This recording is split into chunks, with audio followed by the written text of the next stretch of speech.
COVID-19 pandemic and there's a lot of uncertainty, Rainbow International School didn't let it hamper our learning and instead is taking immense measure to ensure our education doesn't take a hit, be it online classes, workshops or competitions. Our school has made it a priority to focus on our overall development.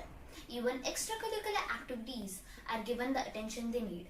We didn't let COVID 19 demoralize us, and Rainbow International School is back again with yet another virtual exhibition. On this note, I welcome you all to the E-Impulse 2021. With the guidance of our teachers, several of us have put in tremendous efforts to bring this exhibition to you. So sit back and enjoy it virtually from the comfort of your home. Good morning to one and all. My name is Vadim Lakshmi Saiti and I am studying in grade 10B. Today, I'm going to talk about what happens to our body when we exercise. Let's first talk about our brain. While exercising, our heart rate increases, which means more oxygen is pumped to the brain. Not only does your body release chemicals in your brain called dopamine and endorphins that make you feel good, but it also helps to get rid of chemicals that make you feel stressed and anxious. Being active offers you more energy and helps you sleep better at night. Heart. Exercise has an immediate effect on the heart. Your heart rate increases during a workout, allowing oxygen to move more quickly in your blood. Exercising also reduces cholesterol levels, improves your blood pressure, and lowers resting heart rate. The heart becomes more efficient at circulating oxygen throughout the blood as you get fitter. As a result, it's easier to control and eliminate cardiovascular problems, including heart attacks and strokes. Right below are the lungs. The lungs provide energy by bringing oxygen into the body and removing carbon dioxide, which is produced as a waste product when you make energy. The ribcage muscles help the diaphragm pull in up to 15 times more oxygen than it would at rest. Breathing becomes more rapid but also deeper. VO2 max is a word you may have heard in the gyms, and it refers to a person's maximum oxygen consumption. When you work out, your lungs work hard to take in all of the oxygen your body needs. Muscles. Muscle is the most noticeable change in the body as a result of frequent exercise. When you exercise, your muscle fibers and connective tissues tear. But don't stress, these are only minor micro tears that will heal in a day or two. Tears explain why your muscles hurt, and rebuilding reveals how they become stronger over time. Muscles that are active are great at dealing with food energy, both fat and sugar. The blood vessels' ability to open has enhanced. This has a significant impact on the muscle. The amount of mitochondria in each cell increases, causing the tissues to change. At the end, I would like to end this presentation with a quote. Exercise not only changes your body, it changes your mind, your attitude, and your mood. Thank you so much for patiently listening. Good morning, everyone. I'm Sanjay from class 10A, and today I'm going to be talking about the topic of digital learning, how it has entered our lives, the advantages of digital learning, and how it has widened my view of doing projects and homework. What is digital learning? Digital learning is any type of learning that is accompanied by technology or by instructional practice that makes effective use of technology. It encompasses the application of a wide spectrum of practices, including blended and virtual learning. How did digital learning come into our lives? The main reason for digital learning to come into our lives was a result of COVID-19 pandemic. The COVID-19 pandemic has resulted in schools shut all across the world. Globally, over 1.2 billion children are out of the classroom. As a result, education has changed dramatically with a distinctive rise of e-learning where teaching is undertaken remotely and on digital platforms. Here is an example how classes were before the pandemic and after the pandemic. Before, everybody used to come in the classroom and learn together, but now it's done on laptop and on digital platforms. Advantages of digital learning. The advantages of digital learning are flexibility, accessibility, global knowledge, students control study time, chance for interaction, it's cost effective, better opportunity, and students are centered.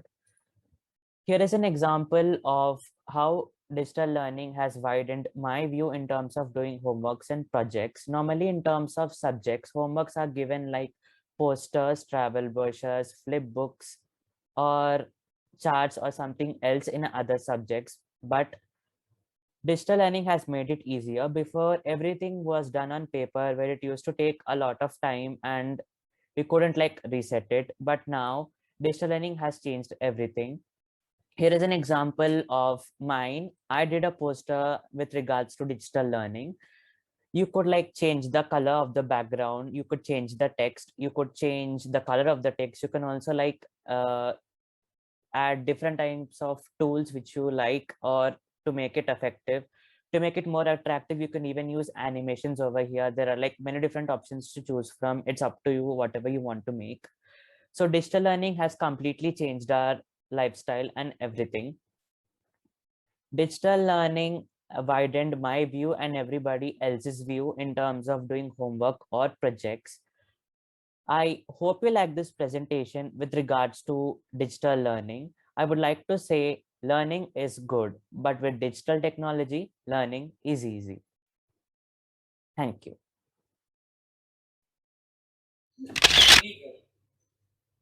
आदरणीय प्रधानाचार्य, शिक्षिकाओं और मेरे प्रिय मित्रों को मेरा नमस्कार। मैं नोमिता पटेल आज आपके सामने नई शिक्षा नीति के बारे में कुछ बातें समझाने को उपस्थित हूँ।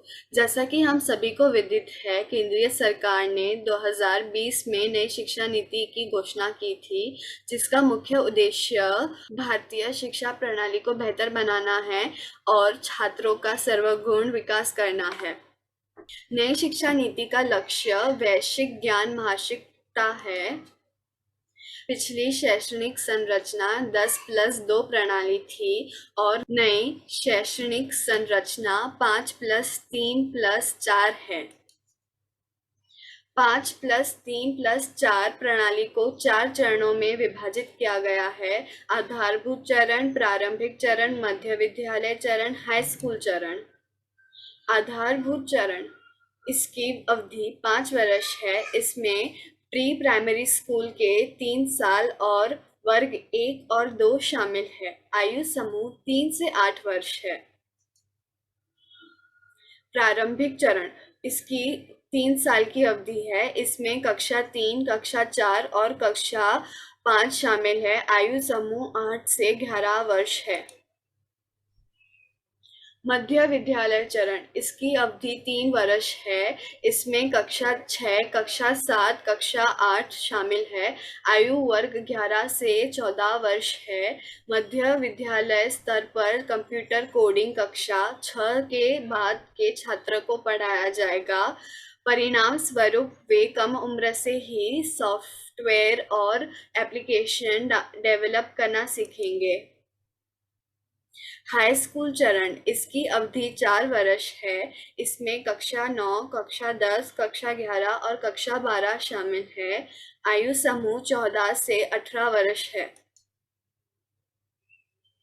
स्कूल में पाठ्यक्रम और शिक्षा शास्त्र, शिक्षा समग्र, एकीकृत, समावेशी, आनंददायक और आकर्षक होनी चाहिए।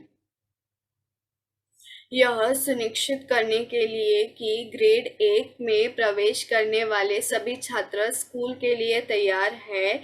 गुणवत्ता, प्रारंभिक बचपन विकास देखभाल और शिक्षा का सार्वभौमिक प्रावधान 2030 तक प्राप्त किया जाना चाहिए। आधार चरण के दौरान छात्रों की मातृभाषा को महत्व दिया जाना चाहिए।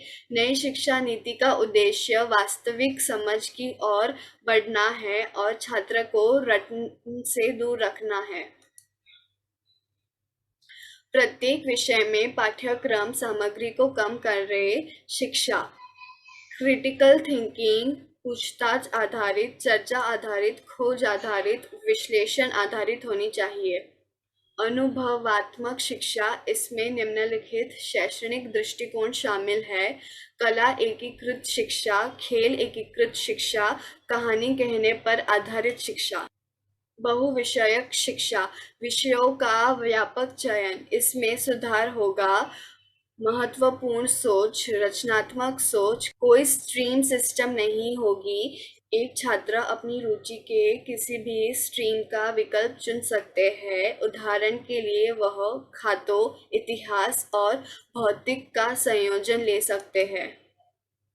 कोई भाषा बाधा नहीं। 5वीं कक्षा तक क्षेत्रीय भाषाओं में अध्ययन, परिणाम नामांक में वृद्धि। छात्रों के लिए एक महत्वपूर्ण समृद्ध विकल्प के रूप में स्कूल और उच्च शिक्षा के सभी स्तरों पर संस्कृत की पेशकश की जाएगी।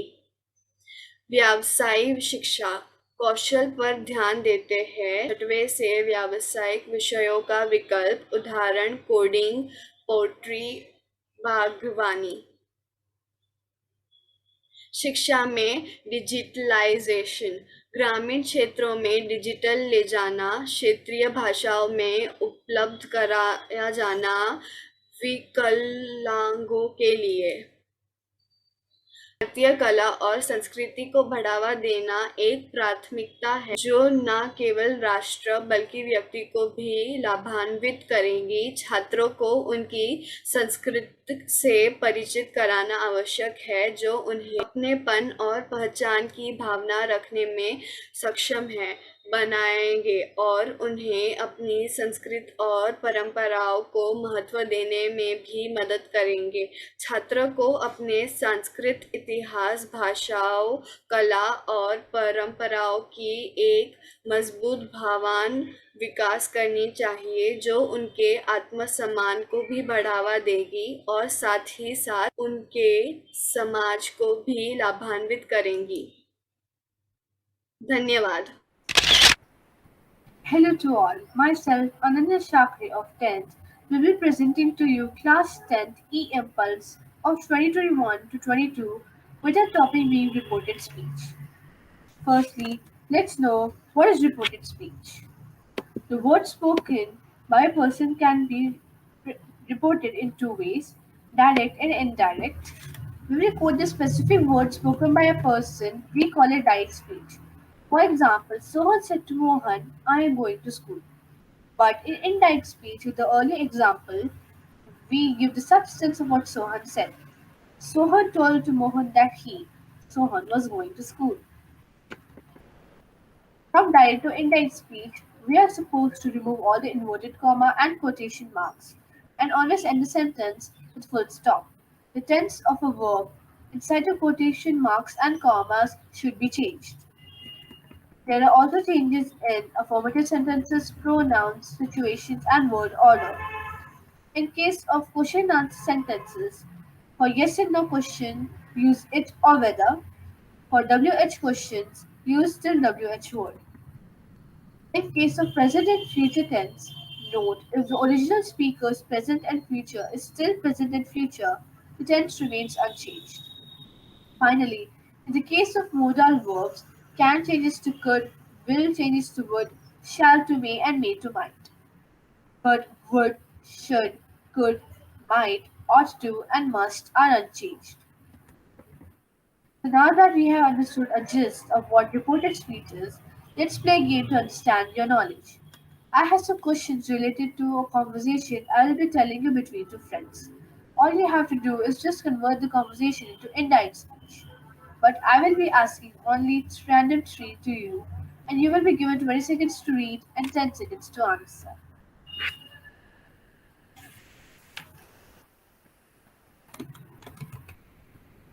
Mike, what are you doing here, Liz?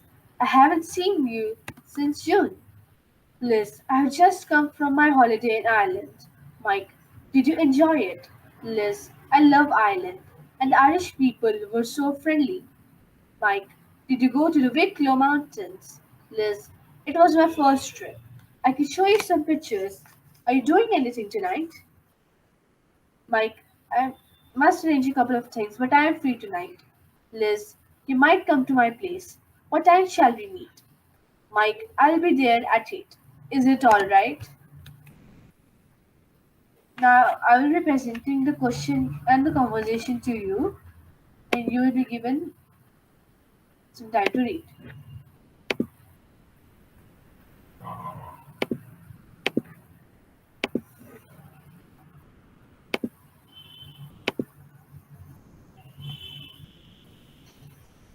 And your 20 minutes, seconds start now.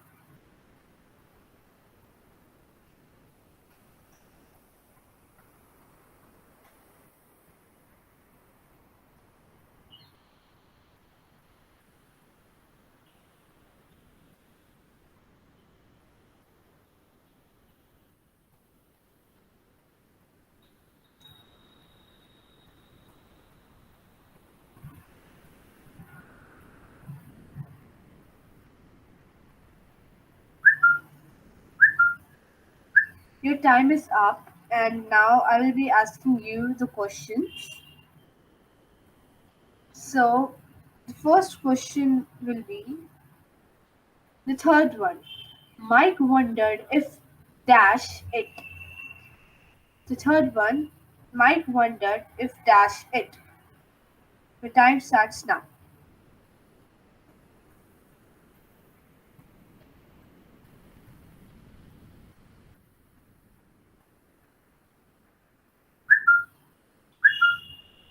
Yes, the answer for the third one is she had enjoyed.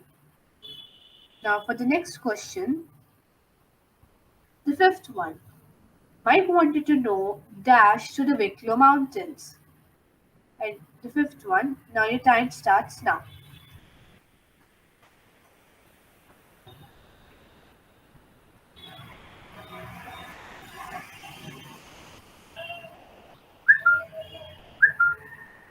And the answer for the fifth one is if she had gone or whether she had gone. And now for the last one,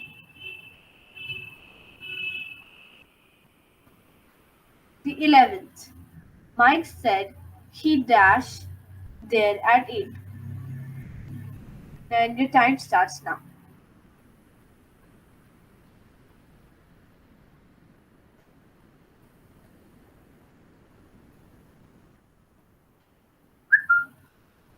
And yes, the answer for the 11th one is Mike said if he would be there at 8. I really hope that this exhibition helped you understand the gist of reported speech. Thank you all.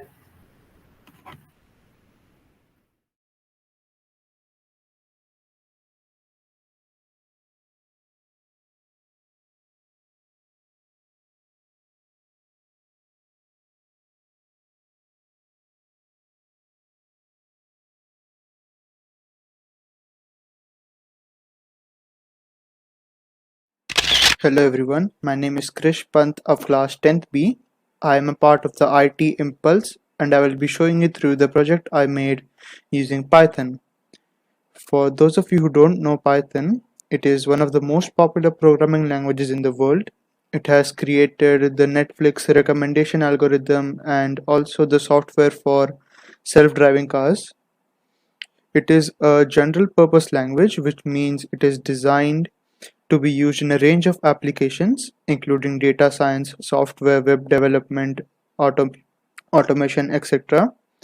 Python is a general purpose language, meaning it can be used to create a variety of different programs and it isn't specialized for any specific problem. This versatility, along with its beginner friendliness, has made it one of the most used programming languages in the world.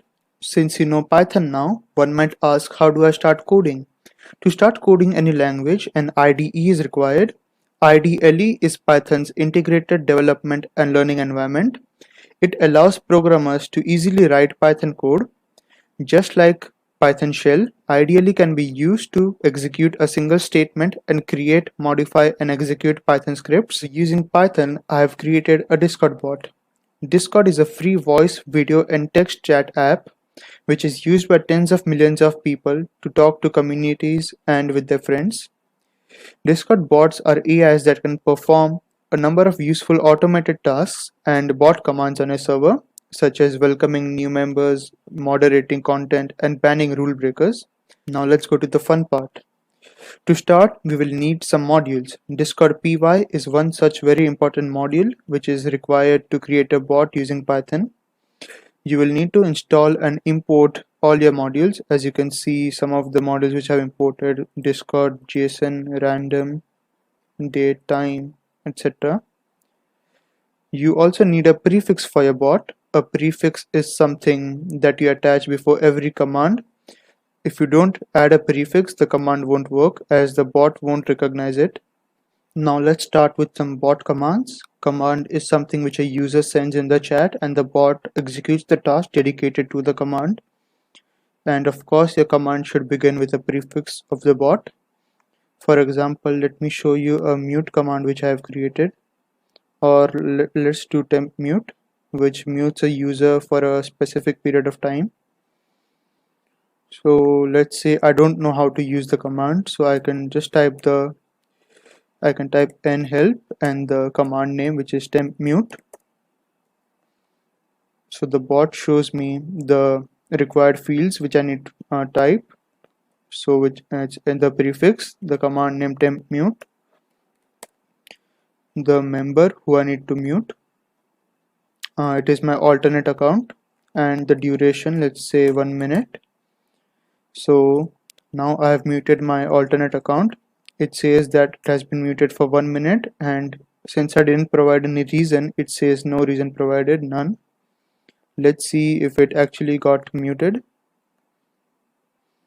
As you can see, I cannot send any messages here, which means that I have been muted from the server. And I also got a direct message from the bot saying that I have been muted.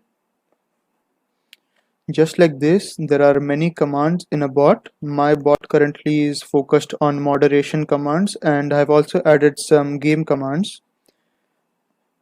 So that's it, everyone. Hope you had a great informative time. Thank you. Hello everyone, my name is Shravani Mankar from grade 10C, and today I am here to present my science project for the Impulse exhibition. This device is known as the Heron's siphon, and let's see how it works. Let's pour the water and wait for the fountain to start.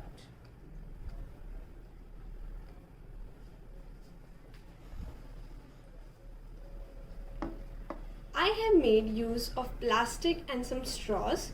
The principle on which the Heron's siphon works is that a hydrochloric machine that demonstrates the principle of hydraulics and pneumatics.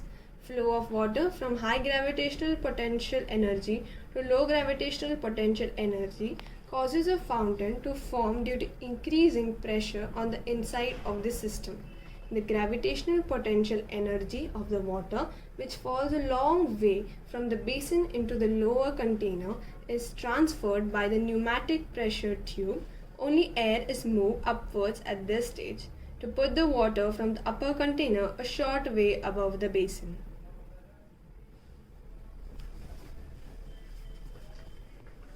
So this is how it works. Thank you.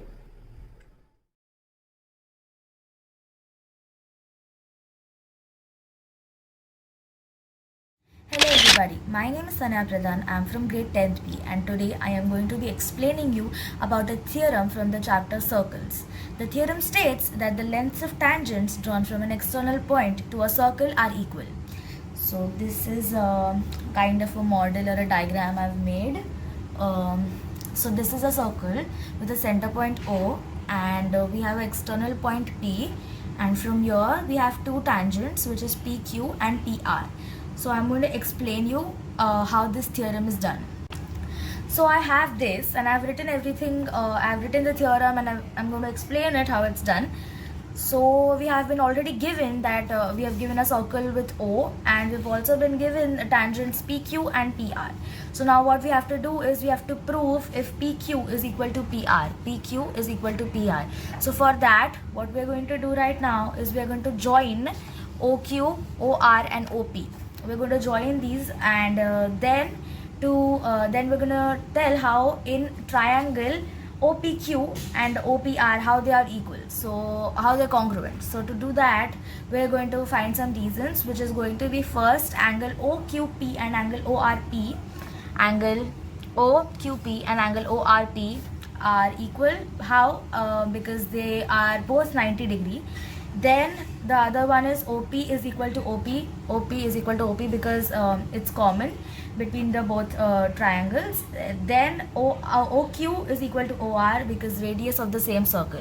OQ is equal to OR. So we've given these three reasons, and after giving these three reasons, we understand that the triangle OPQ is congruent to triangle OPR.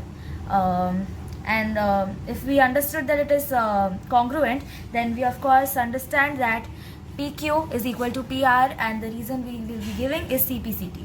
Thank you. Good morning everyone. I am Trishala Devlapalli from 10A here to explain about the project done by me on the topic Future of India in the Hands of Left-Wing Government. So let's see what are the topics we will be covering. First, what is left-wing government, or the definition of the left-wing government, then the ideology of left-wing government, the role of left-wing government, then coming to the question that what if the future was left in the hands of left-wing government, then we will be seeing the left-wing parties, and finally the conclusion, that is the summary. So the left-wing politics, it typically involves a concept for those in society whom its adherents, that is somebody who supports a particular idea, perceive as disadvantaged relative to others, as well as a belief that there are unjustified inequalities that need to be reduced, that is decreased, abolished, that is removed permanently. So the left-wing ideology lay emphasis on ideas such as freedom, equality, fraternity, rights, progress, reform, and internationalism. So as per the political analysts, the left-wingers are anarchists, that it is a society being freely constituted without authorities or a governing body. Communist, socialist, democratic socialists, social democrats, left libertarians, progressives, and social liberals. So the left-wing politics supports the social equality, and it is generally characterized by an emphasis on ideas such as freedom, equality, fraternity, rights, progress, reform, and internationalism. Just what I said before. So now coming to the question that what if the future was left in the hands of left-wing government? So the question is not whether the left in this country has a future, but whether this country has a future without the left. So the left alone can provide an agenda transcending neoliberal capitalism, and it has to mobilize all the forces opposed to the fascists for the defense of democratic rights and around a minimal program of relief for the people. So now, apart from the restoration of democratic institutions and freedoms, the institution of a set of universal justiciable economic rights as a core of such a minimal program.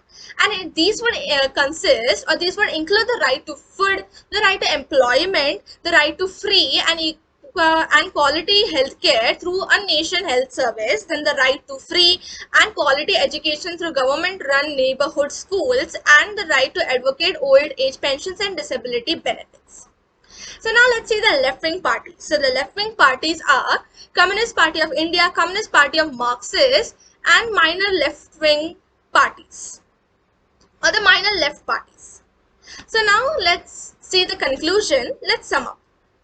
So the left-wing political spectrum, it is a system of classifying political positions, ideologies, and parties from social equality on the left and right, and the intermediate stance is called centrism. The left-right political spectrum, it is a system of classifying political positions, ideologies, and parties from social equality on the left and right, and the intermediate stance is called centrism.